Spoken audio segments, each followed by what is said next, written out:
नमस्ते दोस्तों, आज हम एक बहुत ही खूबसूरत और दिल को छू लेने वाले सफर पर चलने वाले हैं। बात करेंगे भारत की आत्मा, एक गांव की कहानी के बारे में। हम सीधे चलेंगे बिहार के एक छोटे से प्यारे से गांव सोनपुरा। अक्सर शहरों की भागदौड़ में हम असली सांस्कृतिक जुड़ाव का मतलब भूल जाते हैं, है ना? तो चलिए इस कहानी के जरिए उसी छूटे हुए एहसास को फिर से जीते हैं। अगर असली खुशी और सुकून महसूस करना हो तो एक बार गांव जरूर जाना। वहां सिर्फ त्योहार नहीं मनाए जाते, बल्कि दिल जुड़ते हैं। कितनी गहरी बात है ना। और मजे की बात यह है कि ये कोई किताबी ज्ञान नहीं है। ये रीना नाम की एक स्टूडेंट की सोशल मीडिया पोस्ट है। अब सवाल ये उठता है कि शहर में रहने वाली रीना ने ऐसा क्या देख लिया, क्या महसूस कर लिया, जिसने उसे ये लिखने पर मजबूर कर दिया। आइए इसी दिलचस्प अनुभव को समझते हैं। शहर की लाइफ एकदम फास्ट, भीड़-भाड़ वाली, लेकिन फिर भी कहीं ना कहीं हम सब अकेले होते हैं। वो असली मिलके मनाने वाली खुशी अक्सर गायब होती है। लेकिन दूसरी तरफ है सोनपुरा गांव का जीवन। छुट्टियों में जैसे ही रीना वहां बस से उतरी, उसे एक बिल्कुल ही अलग दुनिया मिली, एकदम जीवंत, एक दूसरे से जुड़ी हुई। वहां रामनवमी की तैयारियां चल रही थी और हवा में वो सूंधी सूंधी मिट्टी की खुशबू थी।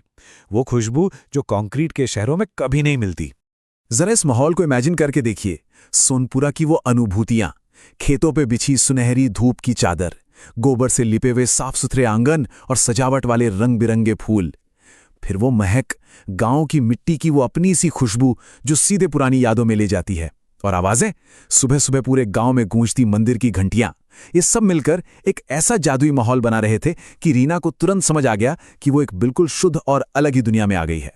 और इसी खूबसूरत माहौल में रीना का स्वागत हुआ दादी के इन प्यारे से शब्दों से। आगे बिटिया, इस बार रामनवमी पर गांव की असली रौनक देखना। दादी की इस छोटी सी बात में ना एक बहुत बड़ा वादा छुपा था। ये सिर्फ कैलेंडर की एक छुट्टी या कोई आम सा त्योहार नहीं होने वाला था। दादी बता रही थी कि इस बार का जश्न कुछ बहुत ही गहरा, कुछ बहुत ही असली होने वाला है। तो चलिए देखते हैं कि ये पूरा उत्सव चलता कैसे है। इसका एक पूरा टाइमलाइन है।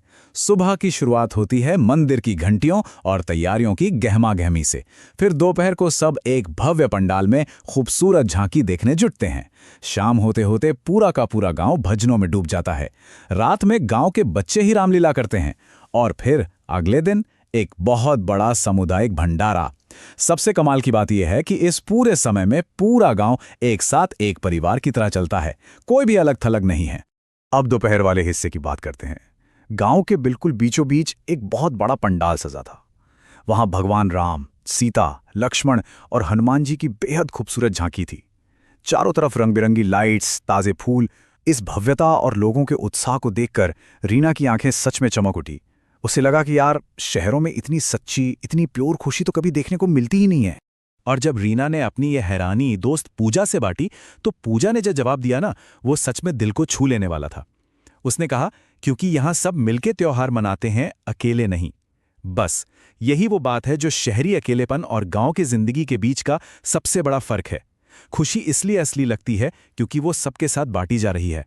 शाम ढलते ढलते जब ढोलक की थाप और मंजीरे की झंकार गूंजने लगी और पूरा का पूरा गांव भजनों में मग्न हो गया, तब रीना को भारतीय संस्कृति का असली मतलब समझ आया। ये संस्कृति सिर्फ कुछ रस्में निभाना या कैलेंडर के त्योहार मनाना नहीं है। बिल्कुल नहीं।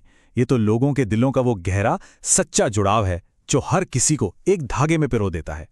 फिर रात हुई और शुरू हुई रामलीला। गांव के ही बच्चे थे, एकदम साधारण से कपड़ों में। कोई बहुत महंगे कॉस्ट्यूम या भारी भरकम सेट नहीं थे, लेकिन उनके अभिनय में इतनी सच्चाई थी, इतनी गहरी भावनाएं थी कि जब राम जी के वनवास का दृश्य आया ना, तो वहां बैठे लोगों की आंखों से सच में आंसू छलक पड़े। यह साफ दिखाता है कि असली भावनाएं हमेशा महंगे और बनावटी दिखावे से कहीं ज्यादा ताकतवर होती हैं। इस पूरी बात का जो निचोड़ है ना, वो दादी की इस एक लाइन में छिपा है। उन्होंने कहा, क्योंकि इसमें दिखावा नहीं, सच्चाई है। यही हमारी संस्कृति है, जहां हर खुशी और हर दुख सब मिलकर बांटते हैं। बस यही वो पल था जब रीना को अपनी जड़ों की, अपनी विरासत की असली ताकत समझ में आ गई। एक ऐसी जगह जहां कोई अकेला नहीं है, चाहे सुख हो या दुख। चलिए अब बात करते हैं अगले दिन के शानदार सामुदायिक भोज की, यानी भंडारे की।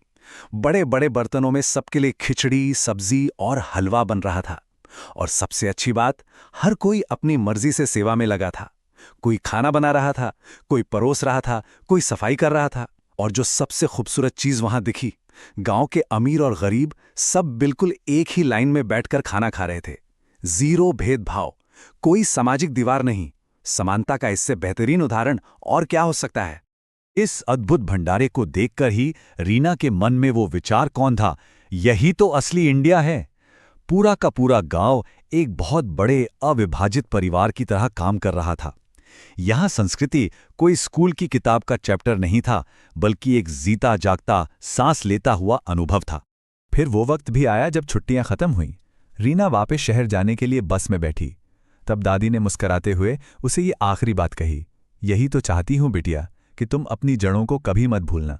दादी की ये सलाह एक प्यारा सा रिमाइंडर है हम सबके लिए। हमारी जड़ें ही तो हैं जो हमें ज़मीन से जोड़े रखती हैं और हमें याद दिलाती हैं कि हम असल में हैं कौन। तो अगर इस पूरी कहानी और चर्चा को समेटना हो तो भारतीय संस्कृति की असली पहचान क्या है? वो है गांव की मिट्टी की वो जानी पहचानी खुशबू, लोगों के बीच का वो बिना शर्त वाला प्यार और अपनापन, और एक साथ मिलकर मनाए जाने वाले त्योहारों की वो एकदम शुद्ध सादगी। सच कहें तो यही वो चीजें हैं जो इंसान को अंदर से असली सुकून देती हैं। और यही सारी बातें एक बहुत ही अहम सवाल छोड़ जाती हैं। आज की सुपरफास्ट और अक्सर अकेली कर देने वाली दुनिया में अपनी इन सामूहिक जड़ों से जुड़े रहने के लिए क्या कदम उठाए जा सकते हैं?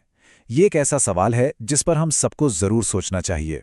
उम्मीद है कि इस विश्लेषण से कुछ नया सोचने की, कुछ नया महसूस करने की प्रेरणा मिली होगी। अगर आज की ये चर्चा दिल को छुई हो तो लाइक, सब्सक्राइब और चैनल को फॉलो करना बिल्कुल ना भूलें। सीखते रहें और हाँ, अपनी जड़ों